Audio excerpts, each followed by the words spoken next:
Am I the a-hole stories? Am I the a-hole for not giving my mom part of my inheritance? So long story. My grandma passed away in November. She left me like 50% of everything she had. My mom only got like 3%. With this, I inherited a house, and I'm the only one on the life insurance policy, stuff like that. Well, my mom is calling me selfish. I turn 18 in less than a week, and I told her I will not let her and my siblings move into the house with me, and let her have the master bedroom, etc. She got upset saying I don't need an entire house to myself, that I'm selfish, etc. But she didn't raise me, my grandma did. She's never been there for me and she's always treated me horribly. She's been in and out of jail my entire life for substance use, and she abused me the 3 months I lived with her, and I don't want that toxicity in my life lol. So I am standing my ground and saying no, but I have other family members trying to convince me to let her move in, and I'm just Why should I? I don't know. I feel like maybe I'm being rude, but I also just don't care. She's never done anything for me, so why should I do things for her? So, am I the a-hole or what? Edit. I also wanted to state, she knows I'm engaged to someone, yet she still says I don't need a space of my own, and that if I let her have the house, me and my boyfriend can move in with her. I genuinely can't seem to understand her thought process. Thanks to everyone for the advice and for reassuring me that I'm not a major jerk, haha. Now for the top comments. Not the a-hole. You don't owe her anything. Turn 18, enjoy your house. Use the inheritance to better yourself and set yourself up for a good life. Cut toxic people out. Not the a-hole OP. Your grandmother left you that inheritance for a reason, and left your mom what she did for a reason too. Your mom has no claim to your inheritance. Enjoy your house. Sure, let her move in and become queen. What could go wrong? Trust your instincts here. There's a reason your grandmother only left her 3%. Have a wonderful life. You are not responsible for housing her and your siblings. Not the a-hole. Anyone saying you should allow her to live with you, perhaps they can let her move in? Her mother would definitely not turn the grandmother's home into a den with a parade of worthless boyfriends in and out of the house, who would probably leave her with another couple of kids that OP would be expected to provide for just because she's got money. The mother also would never dream of wasting the inheritance on more substances and partying, and things she doesn't need. Leaving her even poorer and more of a train wreck than she is now. Impossible. Would totally never happen. If your other family members want to house your mother, they can do so. They have no right to make you do this, however. Move, save your money, find some cool roommates, with formal leases. No informality, that will bite you in the butt, or no roommates, it's your space. Start taking college classes you're interested in. Don't invest any of your money in friends or family. All your investments should be formalized through an investment firm like Fidelity or Vanguard. Index funds are good. Any money you give to friends or family you have to consider gone. You are never getting it back and more than likely they will ask for more. Don't talk about the money you inherited to anyone. Don't tell anyone you own the house either. For a while, keep this all to yourself and learn to deal with it personally. You have no idea how entitled people will feel to your money once they know it's there. Your mother will not be the last in this regard. One option now is to go no contact with your mother now, and threaten no contact with any family member who talks about her or tries to guilt you into spending your money or moving family into your house. Set down rules now that they may not break. Not the a-hole, and I hope you enjoy what your grandmother intended for you to have, and only you. Next story. Am I the a-hole for refusing to provide more than my obligation threshold to my parents? My 36 mil father brought us to the US from an Asian country when I was 12, and I have 4 younger siblings. In our culture, the children are the parents' retirement accounts, so parents tend to invest in the children and then reap the rewards when they become successful adults and help the parents retire. My father and a couple of his friends came to the US around the same time in the late 80s. His friends have sons around mine and my brother's age. They all got the same jobs, but my father consistently earned more money than the other two. His 2 friends invested in their children's educations and provided a comfortable lifestyle for their wives and kids back in the old country. My father was more interested in buying land and trying new business ventures, so we lived relatively simple lives. That trend continued when we came to the US. We lived in relative poverty in the US while my father sent more and more money back home to buy properties. He said he was building his retirement and was going to move back to the old country and retire there when he was old. At the same time, his friends were working less and spending more time with their kids and investing heavily in their children's future, instead of building properties in the home country. We were in constant contact growing up and those kids had much better lives than us, going to private schools and getting allowances.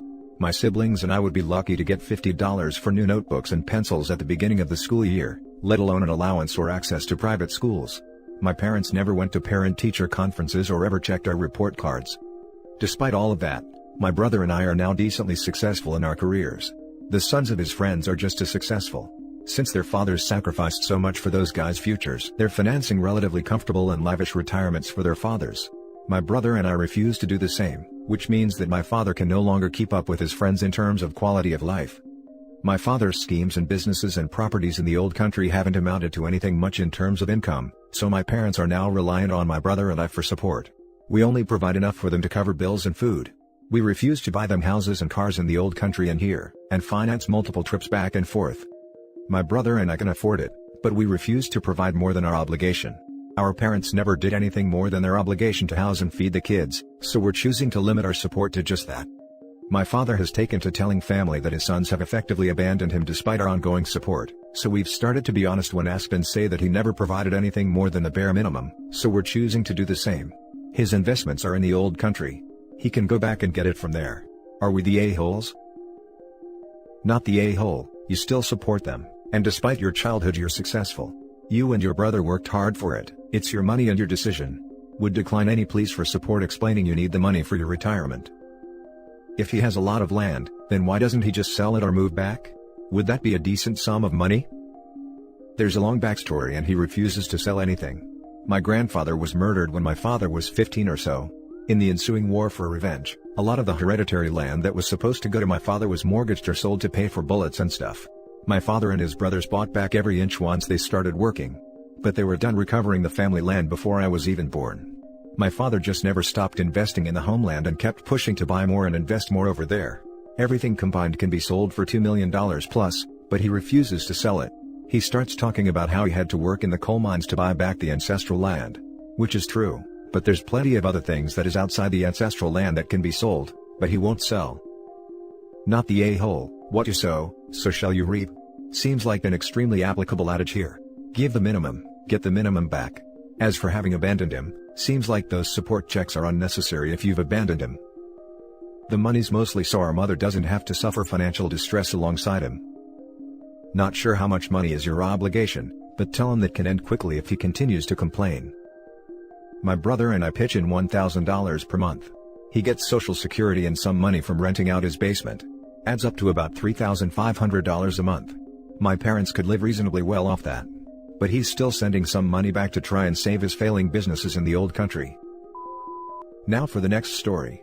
Am I the a-hole for not returning a family heirloom? My 32 male, late wife, 35 female, has a large family and her family are very close. She was the oldest from 4 siblings, 33 female, 29 male, and 27 female, and we were child-free until our son. Her family have a treasured heirloom. It's an old silver ring with small detailed patterns all over it. It is very pretty.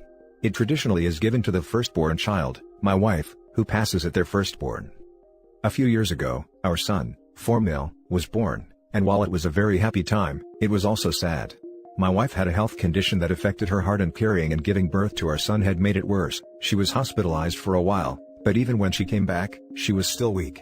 She had to quit her job and she looked after our son while I worked.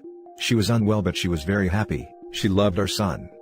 She recently passed, and it was very hard on us. Before she passed, she gave the ring to our son. He wears it on a chain around his neck. He loves it and doesn't take it off since mommy went away. Yesterday, my mother-in-law called to check up on us. While talking, she asked about the ring and asked when would be a good time to pick it up. I was confused. She explained that while the tradition was firstborn, for the past 5 generations the firstborns had been girls and she thinks that the ring should go to my niece. I told her no. The ring belonged to my son. He was my wife's firstborn and my wife had given it to him. It was important to him. She did not like this. Many people have called me to ask about what is going on, and some are angry at me, some are angry at mother-in-law. It's their family heirloom, not mine, so many I should give it back? Am I the a-hole? Now for the comments. Not the a-hole, you are following the last owner of the ring's wishes and following their tradition. I am so sorry for your loss. Not the a-hole. This, nothing else needs to be said. OP, I sorry for the loss of your wife. May she rest in peace. I'm sorry for your loss too, OP, but in your shoes, I would never let my son wear his ring pendant necklace around his mother's family. Your son lost his mother, and your mother-in-law want to rip from his hands a treasured gift from her? No, scratch that. She wants you to rip it from his hands for her. I understand that mother-in-law is grieving, and I have seen in my own family what the death of child can do to a parent, But your son is grieving his own cruel and unimaginable loss. Only a ghoul would take that ring back from him. Not the a-hole. Not the a-hole. You married into your wife's family. Whether they like it or not, you are now their son, and your own child continues the family line. The ring stays with your son, and may it ever remind you both of his mother. Peace be upon you. Not the a-hole. Your wife followed tradition and chose to give it to her son. Her death is irrelevant in that. It is however highly inappropriate and quite frankly very sad that your mother-in-law is using your wife's death as reason to pull the heirloom from your son, and gift it instead to her niece. The tradition states firstborn child, not firstborn daughter. The gift from your wife to her son should be cherished as it's his gift from his late mother. Your mother-in-law should be ashamed of herself. Now for the last story. Am I the a-hole for potentially damaging my brother's relationship with his sons over college tuition? My 42 male brother, 40 male, are very different people. I'm a perpetually single gay actuary working for a large company, and my brother is your stereotypical blue-collar guy who worked his way up from a construction worker to a heavy equipment operator. Due to differences in our career paths and overall life paths, I have always had more money than my brother. I can tell the difference in our income sometimes bothers my brother since he has always had to struggle. He does make a nice living and his wife is a nurse, but we live in a high cost of living area, so a lot of their income goes to paying for housing and expenses, while I paid off my house and invest/save a significant portion of my income from my job. He has never once said anything to me directly, but he will make little comments like if I get a new car, I should be glad I can afford it because I don't have kids, etc. I don't mean to give the impression that my brother is a bad guy or anything, because for the most part, he is a total sweetheart and took my coming out, in the 90s no less, much better than anyone else in the family, and always stays involved in my life. I only give that information to provide a background of why this situation may have come to a head. My nephews are 14 and 16 and are getting to the age where they need to start planning college, and my brother has told them that he really can't give them much help with college except for the savings plan, $529, that he has for both of them, which have roughly $10,000 each. While the boys were over at my house last weekend hanging out, they were complaining to me about how they were going to afford college, and I was asking them where they want to go to school. Since they both are planning to go to school in state, I was thinking that the tuition for both of them wouldn't really be that bad, and I told them not to worry about it, I'd pay for it. Well, naturally they were ecstatic about it, but when they told my brother, he got upset with me and said I shouldn't flash my money around and make his kids feel like they can't rely on him, and instead need to run to their uncle for money. I apologized for offering that without telling him, but I told him I was not going to take the offer back because I love my nephews and want them to start their life out debt-free. So either he lets me pay for it directly, or I'll wait until they graduate and pay off their debt then. Regardless, they will be starting their adult life debt-free. We got into a huge argument about it and I feel like I may have really overstepped some boundaries here, but I am not backing down on my offer and kneecapping my nephews financially for my brother's pride. Am I the a-hole? No a-holes here. Your heart was definitely in the right place, and I commend you for being there for your nephews. It's clear your generosity struck a nerve for your brother and that may have set him off. Give it a few days and then try speaking to your brother. Disagree. The brother is an a-hole for objecting to OP offering to pay for his son's college. What did he want? For OP to say, "Oh sorry, I won't pay for it now," and then for his sons to go into massive debt? Not the a-hole. No a-holes here. I think your intent is wonderful, but your execution could have been a little better. You could have gone to your brother and said, "Hey, I love my nephews and want to contribute to their education fund," so it wasn't a direct tie in the kid's head to dad not having money and then boom, rich uncle swoops in and saves the day. That said, your brother shouldn't let his pride get the best of him. It's a generous and kind offer and he should know you well enough to know that you weren't trying to show off or show him up. Yeah, I clearly let my mouth get ahead of my brain. At this point though, it's not like I can take back the offer. I feel I'd be a bigger a-hole rescinding the offer. This is just simply a no-win situation now. No a-holes here. I agree you should have chatted with your brother first and I can see the hit to his pride. But I was the kid in this situation being poor with a rich auntie, except my parents were so proud they put a stop to it, and my auntie didn't want to upset my parents. You know what that achieved? My parents still felt like charity cases. My auntie felt bad because she didn't get to help and I missed out on a laundry list of amazing things because of it. Vacations, money for a car, money for college, various things that would have made my life easier, computers, bikes, etc. I am still upset with my parents for this. 20 years later.